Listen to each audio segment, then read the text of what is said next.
Welcome to the Stoic Responder Podcast. I'm your host, Christopher Healy. As a special agent who spent more than 15 years conducting large-scale fraud, money laundering, and public corruption investigations, Stoic philosophy provided a mindset edge that became the foundation of my professional success. My mission today is to share those same ancient mindset lessons with you so that you can turn obstacles into opportunities and adversity into advantage. Time to muster up. Hey everybody, welcome back to the Stoic Responder Podcast. This is episode 41, and I'm your host, Christopher Healy. Guys, made it to Friday. That's something to celebrate. As I mentioned earlier in the week, this podcast tends to focus on 4 days a week because there are 4 cardinal virtues. Now, we talk about wisdom, we talk about courage, we talk about temperance, we talk about, what is the last one? Wisdom, courage, temperance, and justice, of course. And each day I like to focus on a different virtue. So I like to pull a quote that focuses on a different virtue, a quote from one of the major Stoic philosophers, some of the minor ones, sometimes not even Stoic philosophers, sometimes just a quote that is Stoic in nature. And today we're talking temperance, which is also known as self-discipline.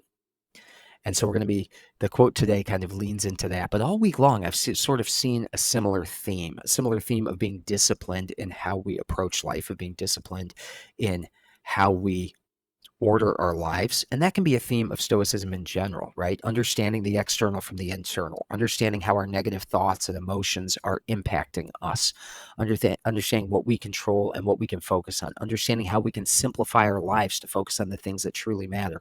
Those are all themes that we've touched on this week. And so this is kind of the final theme that I think kind of wraps it all together.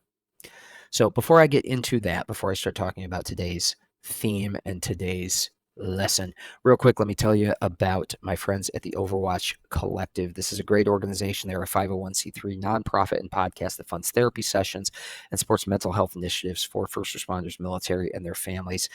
Guys, if you haven't heard of the Overwatch Collective, please go over and check them out, theoverwatchcollective.com. If you feel so moved to submit a donation, it would be greatly appreciated.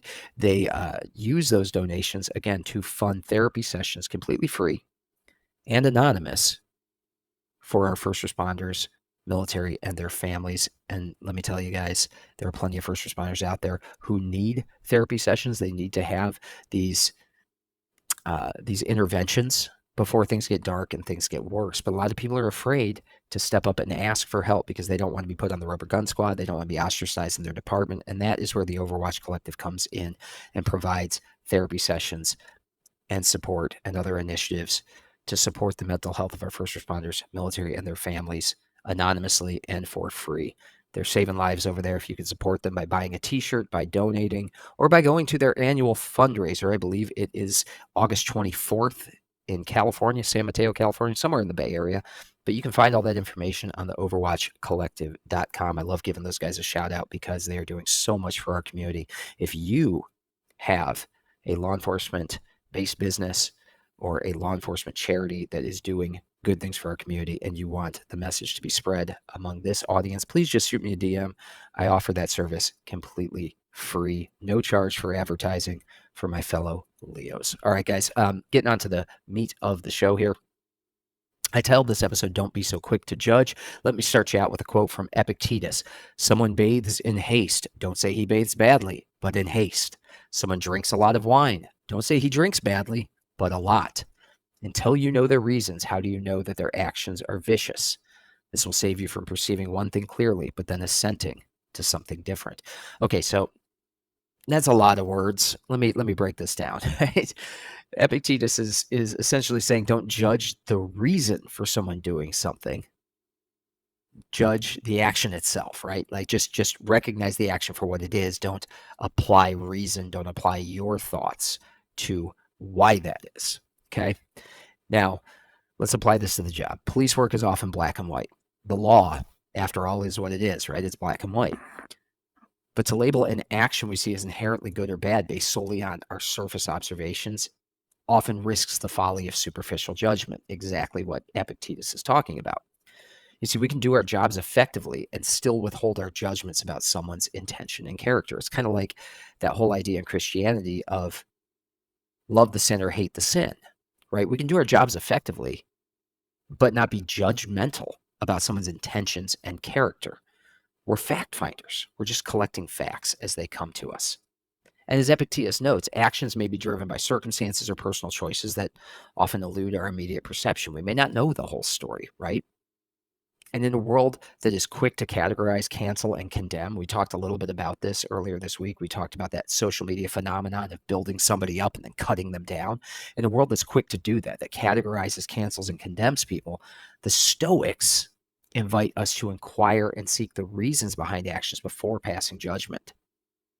So if we adopt this mindset, if instead we're curious, if instead we are fact finders, if instead we are collecting information instead of casting aspersions, we shield ourselves from the trap of seeing one thing clearly, but then assenting to something different. This whole idea of if this, then that. I can speak to this from the perspective of someone who has watched it happen over the last month and a half, or last month really.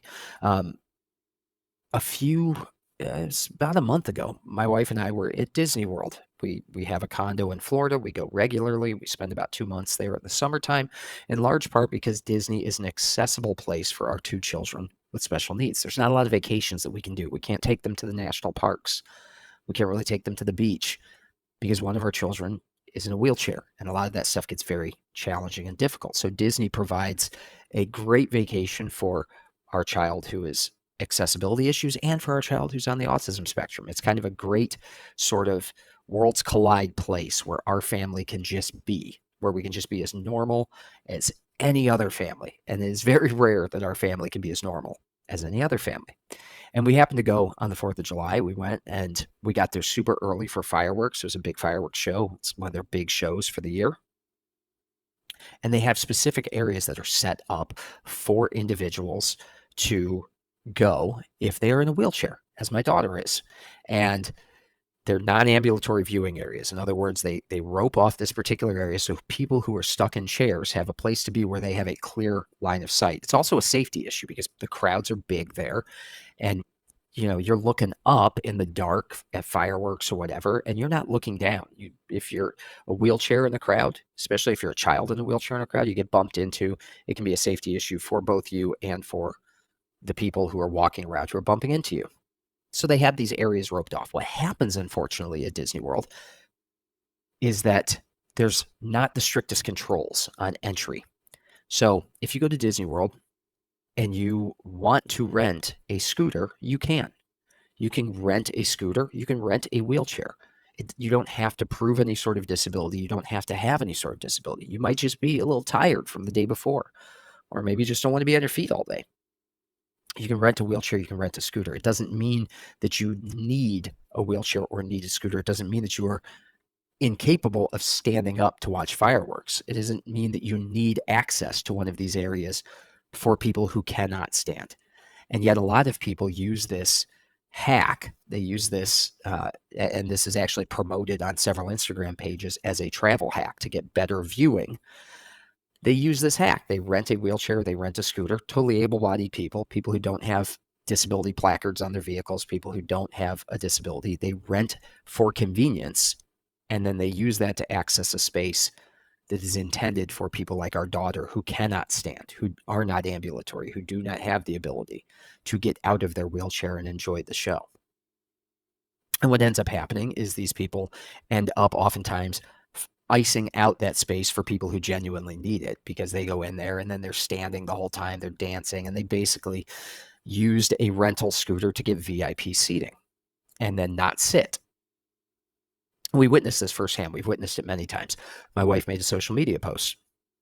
My wife made a social media post essentially saying this loophole needs to be corrected by Disney. This is a problem when non-ambulatory children in wheelchairs, like our child and other children that we witnessed, are not able to access a space at a children's park designed for them because ambulatory adults took advantage of a loophole.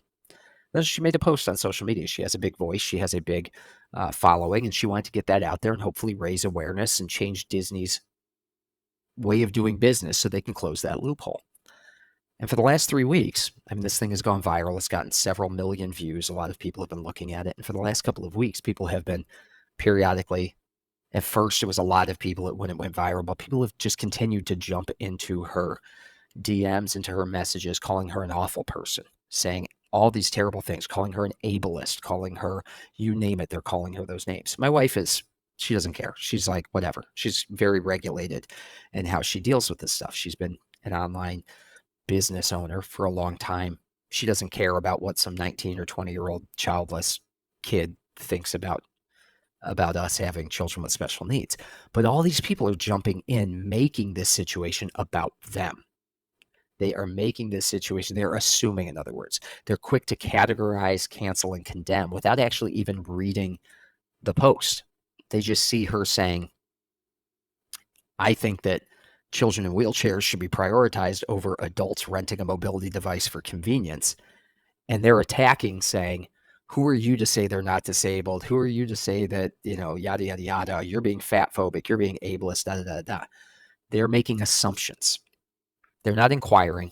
They're not reading. They're making assumptions. That's a long story, but it's a personal story to explain this very real world phenomenon and problem that we deal with. This idea of if this, then that. Again, going back to Epictetus to the top, someone bathes in haste. We don't say they bathe badly. We just say they bathe in haste. Like, we're not making assumptions about that bathing quickly means they bathe badly. If this does not often mean then that, in other words. Police work is often black and white. The law is black and white. But a lot of what gets stacked on top of these things are assumptions and judgments, and we need to be careful about that. We need to inquire before we assume, because even though police work is black and white, people rarely are. So here's what I want you to do. Get out your notebook. This is the last journal prompt of the week. I want you to ask yourself this question. Am I actually taking the time to understand and inquire, or am I rushing to judgment based on surface observations? Am I taking the time to understand and inquire, or am I rushing to judgment based on surface observations? Folks, again, Epictetus' counsel can serve as a guiding principle in our interactions with the public, but also in our interactions with others online and at home. Am I taking time to understand and inquire, or am I rushing to judgment based on surface observations? Thanks so much for listening this week. I know I mentioned the Substack at the top of the episode. You can also pick up a copy of my book, In Valor, 365 Stoic Meditations for First Responders, on Amazon, Barnes & Noble, or anywhere you get your books. Excuse me. If you like Kindle or Nook, it's available for instant download right now. Paperback edition is available for you on Amazon, Barnes & Noble, Walmart as well. It's a great resource for law enforcement and first responders who want to practice this philosophy daily. It gives you quotes, contextualization that are directly relatable to your job, as well as daily journal prompts and action items to help you integrate the lessons. Finally, like, share, and subscribe so that others can learn about what we're doing here and get some of this Stoic wisdom as well. Folks, I may have a bonus episode for you this week, but if I don't, we'll see you again on Tuesday. Get out there and live your lives with valor. Until next time, you are on a roll. Thank you for listening. If you enjoyed this episode, please take a moment to subscribe, like, rate, and share this podcast so that we can spread the benefits of Stoicism to other first responders. It will only take you a few moments, but it can help us tremendously. Until next time, out of roll.